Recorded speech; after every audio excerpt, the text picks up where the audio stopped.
Hello बच्चों, कैसे हैं आप। आशा करती हूँ आप सभी बहुत अच्छे होंगे। तो बच्चों, आज आपकी हिंदी की क्लास 5th का चैप्टर नंबर 14 शुरू करते हैं।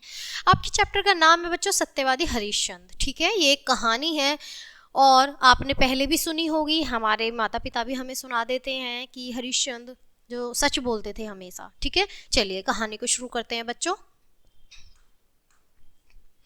प्राचीन काल में हरिश्चंद्र नाम के एक राजा थे। उनकी सत्यवादिता, परोपकार, दान और त्याग की चर्चा स्वसत्र थी, यानी पूरे ब्रह्मांड में थी। ठीक है, पूरी दुनिया में वे अपनी प्रजा की सुख सुविधाओं का पूरा ख्याल रखते थे। अतः उनके राज्य में सुख शांति का माहौल था। उनकी पत्नी का नाम तारामती और पुत्र का नाम रोहितश था। हरिश्चंद्र की सत्यवादिता और दानशीलता के बारे में देवताओं को ज्ञान हुआ, तो देवराज इंद्र ने मुनि विश्वामित्र को हरिश्चंद्र की सत्यवादिता व दानशीलता की परीक्षा लेने के लिए प्रेरित किया। वे राजा हरिश्चंद्र के सपने में एक साधारण ब्राह्मण के रूप में प्रकट हुए और दान में उनका संपूर्ण राज्य मांग लिया। राजा ने ब्राह्मण को अपना संपूर्ण राज्य दान में दे दिया। अब क्या करते, वो तो दानी थे, सत्यवादी थे। अब उनसे कोई कुछ मांगेगा तो वो त्याग करने के लिए हमेशा तत्पर रहते थे। अगले दिन मुनि विश्वामित्र राजा के दरबार में उपस्थित हुए। उन्होंने भरे दरबार में राजा को सपने में दिए गए दान की बात याद दिलाई। राजा को सारी बातें याद आ गई। उन्होंने महर्षि विश्वामित्र को पहचान लिया और ससम्मान आसन ग्रहण करने को कहा। अब विश्वामित्र ने अपनी दक्षिणा मांगी। राजा ने अपने मंत्री को पास बुलाया और कहा, राजकोष से दक्षिणा के लिए धन मंगवाओ। परंतु महर्षि विश्वामित्र बीच में ही बोल पड़े, जब तुमने अपना सारा राज्य ही दान में दे दिया है, अब राजकोष तुम्हारा कैसा हुआ, यह तो हमारा हो गया है। अब तुम उसमें से कुछ भी दक्षिणा के रूप में नहीं दे सकते। अब पहले ही सपने में उन्होंने सारा दान कर दिया, तो अब वो क्या देंगे। विश्वामित्र द्वारा कही गई बातें बिल्कुल सच थी। हरिश्चंद्र चिंता में पड़ गए। उनके पास दक्षिणा देने के लिए कुछ भी नहीं था। उनके द्वारा कोई महात्मा बिना दक्षिणा लिए चला जाए, वह संभव नहीं था कि वो किसी को खाली हाथ भेजे। हरिश्चंद्र ने स्वयं को बेचने का निर्णय किया। उन्होंने सोचा कि अब मेरे पास मैं खुद हूं, कि मैं खुद को ही बेच देता हूं। राजा को शमशान घाट के स्वामी कालू नामक डोम ने खरीद लिया।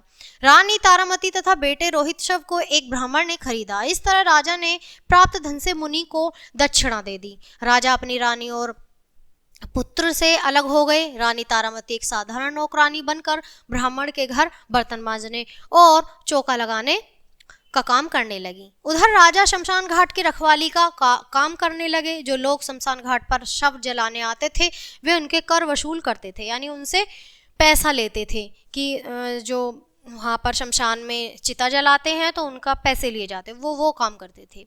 समय बीतता गया। एक दिन रानी तारामती एक गंभीर विपदा का पहाड़ टूट पड़ा। उनका पुत्र रोहितशव हर रोज की तरह उद्यान से फूल तोड़ने के, यानी जो बगीचा था, फूल तोड़ने के लिए गया था। वहां से एक विषैली सर्प यानी सांप ने उसे डस लिया था और उसकी मृत्यु हो गई थी। तारामती के लिए यह दुख का असहनीय था, यानी ये जो दुख था बहुत पीड़ादायक था।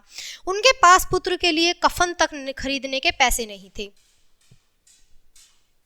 वह रोती बिलखती अपने पुत्र को गोद में लेकर उसके अंतिम संस्कार के लिए शमशान लेकर गई। हरिश्चंद्र ने अपनी पत्नी और पुत्र को पहचान लिया, परंतु उस महाविपता की घड़ी में पूर्ण धैर्य से काम लिया।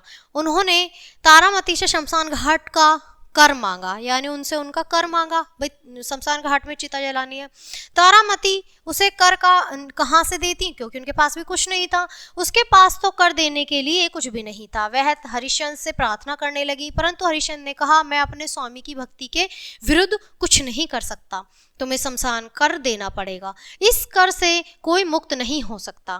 परंतु यदि तुम्हारे पास कुछ भी नहीं है तो तुम अपनी साड़ी का आधा भाग फाड़ कर दे दो। मैं उसे ही कर के रूप में ग्रहण कर लूंगा। विवश होकर तारामती ने जैसे ही अपनी साड़ी का पल्लू मतलब फाड़ा, आधी साड़ी को फाड़ना शुरू किया, तो तुरंत विश्वामित्र और अन्य देवता प्रकट हो गए। वहीं विश्वामित्र ने हरिश्चंद्र से कहा, तुम्हारी परीक्षा ली जा रही थी, तुम किस हद तक सत्य और धर्म का पालन कर सकते हो। विश्वामित्र ने राजा हरिश्चंद्र और तारामती के धैर्य, दानशीलता और सत्यवादिता की बहुत प्रशंसा की। फिर उनके पुत्र रोहितशव को जीवन प्रदान किया और उनका राजपाट लौटा दिया। राजा हरिश्चंद्र अपनी सत्यवादिता और दानशीलता के लिए अमर हो गए। लोग आज भी उनकी सत्यवादिता और दानशीलता का लोहा मानते हैं। प्रसिद्ध हिंदी साहित्यकार भारुतेंदु जी ने कितना सही लिखा है कि चंद्र टरे सूरज टरे टरे जगत व्यवहार, पे दृढ़ व्रत हरिश्चंद्र को टरे न सत्य विचार। यानी हरिश्चंद्र के जैसा इस दुनिया में कोई नहीं है। तो बच्चों, ये जो पाठ था सत्यवादिता, ये सत्य हरिश्चंद्र जी का, यही खत्म होता है। मैं आशा करती हूँ आपको बहुत अच्छा लगा होगा और बहुत अच्छे से समझ आएगा। तो बच्चों, मिलते हैं आपसे अगले पार्ट में, तब तक के लिए बाय, थैंक्स फॉर वॉचिंग।